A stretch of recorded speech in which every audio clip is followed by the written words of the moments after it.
बिस्मिल्लाहिर्रहमानिर्रहीम। सबसे पहले तो मोहतरम सदर साहब जमील भट्टी साहब और मेरी बहुत ही अजीज़ बहन फातिमा कमर की बड़ी शुक्रगुजार हूँ कि वो जैसे बंदे को ना ज़बरदस्ती फॉलो अप करती है। और कल भी कोई कह रहा था कि उर्दू टाइपिंग बहुत ज़्यादा मुश्किल है, तो मैंने कहा तुम लोगों को भी फातिमा कमर मिल जाए तो इंशाल्लाह 1 महीने में आप लोग उर्दू टाइपिंग करना शुरू हो जाएंगे। इसलिए कि उसने मुझे चैलेंज किया था कि मैं आपके किसी सवाल का जवाब नहीं दूंगी अगर आपने मुझे उर्दू में जवाब ना दिया। तो मुझे मौलाना मोहम्मद खान शिरानी साहब याद आ गए। जब मैं इस्लामी नज़रियाती कौंसिल की रुकन थी तो उन्होंने सब महकमों को खतूत लिखे कि इस्लामी नज़रियाती कौंसिल के पास जो भी चीज़ आएगी वो उर्दू में अगर आएगी तो हम जवाब देने के पाबंद होंगे, उर्दू में नहीं होगी तो हम कोई जवाब नहीं देंगे, हम उसके नहीं हैं पाबंद। तो फिर हमें सारे लोग उर्दू तर्जुमा करके सारी चीज़ों को भेजा करते थे। मैं अभी पिछले हफ्ते तुर्की की हुकूमत की दावत पर एक गज़ा कॉन्फ्रेंस में शरीक थी और मुझे उनके ऊपर बहुत ही रश्क आया। कॉन्फ्रेंस सारी अरबी में थी, तो मैंने कहा चलें अरबी तो कुरान की ज़बान है और हमें उसका एहतराम करना चाहिए, हम करते हैं। लेकिन दूसरी ज़बानों वाले जो हैं वो अपने ज़बान पर इतना ज़्यादा पुख्ता हो जाते हैं और उन्होंने एक लफ्ज़ का ना उर्दू ना अरबी ना इंग्लिश, बस वो अपनी तुर्की ज़बान में ही लगे रहते थे। किसी को समझ आए कि ना आए वो उनका मसला है, ना ट्रांसलेटर का इंतज़ाम ना कुछ।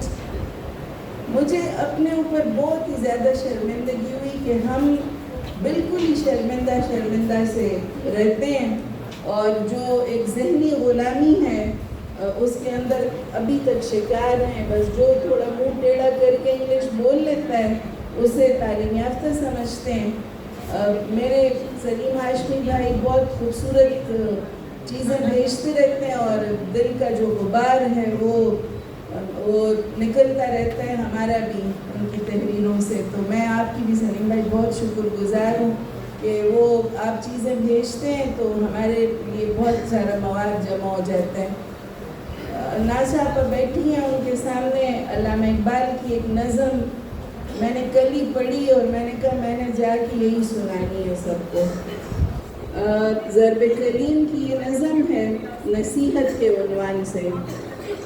वो कहते हैं, इकबाल फरमाते हैं, एक लुर्द फरंगी ने कहा अपने पिसर से, मंजर वो तलब कर कि तेरी आँख न हो सैर, बेचारे के हक में है यही सबसे बड़ा जुल्म, बर्रे पे अगर फाश करें कायदे शेर, सीने में रहे राज मलूकाना तो बेहतर, करते नहीं महकूम को तेगों से कभी ज़ेर, तालीम के तेज़ाब में डाल उसकी खुदी को, हो जाए मुलायम तो जिधर चाहे उसे फेर, तासीर में इक्सीर से बढ़कर है ये तेज़ाब, सोने का हमाला हो तो मिट्टी का है एक ढेर। और ये उनकी मेरे वालिद कहते थे इकबाल इल्हामी शायर हैं। आज जब हम उनकी ये नज़म पढ़ते हैं तो बिल्कुल यानी 100 साल गुजरने के बाद भी वो इतनी तरोताज़ा है और इतनी मानी का एक जहान इसके अंदर पोशीदा है कि मगरबी तालीम को वो कहते हैं कि ये तेज़ाब है और उसमें मुसलमानों ने अपनी यूथ ने और नौजवानों ने इसमें अपनी खुदी जो है वो उसको डाल दिया है और वो उन्होंने उस तेज़ाब वो है तो खुद ही, तो अगर आपके अंदर ज़िंदा हो तो वो इकबाल ही कहते हैं कि हो अगर खुद न करो खुद करो खुदगीर खुदी, ये भी मुमकिन है कि तुम मौत से भी मर न सके। तो वो जो ज़बान अल्लाह ताला ने हमें दी थी, मैं इसी कॉन्फ्रेंस में जब उर्दू लिख रही थी मैंने सारी कॉन्फ्रेंस का उर्दू तर्जुमा उन्हें करके दिया और बड़े खुश हुए।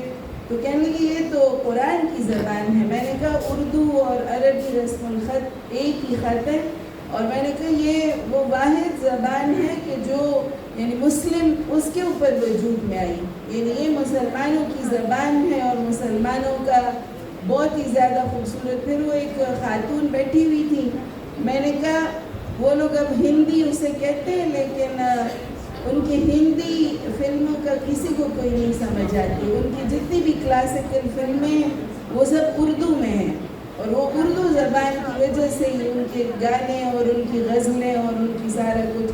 میں نے کہا یہ مسلمانوں کی تہذیبی زبان ہے اور ہمیں اس زبان پر فخر ہونا چاہیے. میں ہر دفعہ آپ کو اردوان کا ایک مقولہ سناتی ہوں کہ وہ کہتے تھے وہ دوبارہ عثمانی رسم الخط انہوں نے زندہ کیا ہے اور یونیورسٹیز اور اس میں وہ پڑھا رہے ہیں. انہوں نے کہا اس قوم پر بڑا افسوس ہے جو اپنے آباء و اجداد کی قبروں کے کتبے بھی نہیں پڑھ سکتی.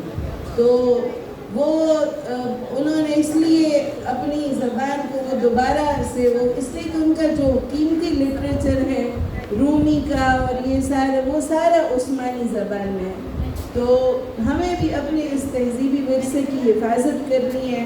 یہ 8 ستمبر جمیل بھٹی صاحب, فاطمہ قمر, سلیم ہاشمی, میرے بھائی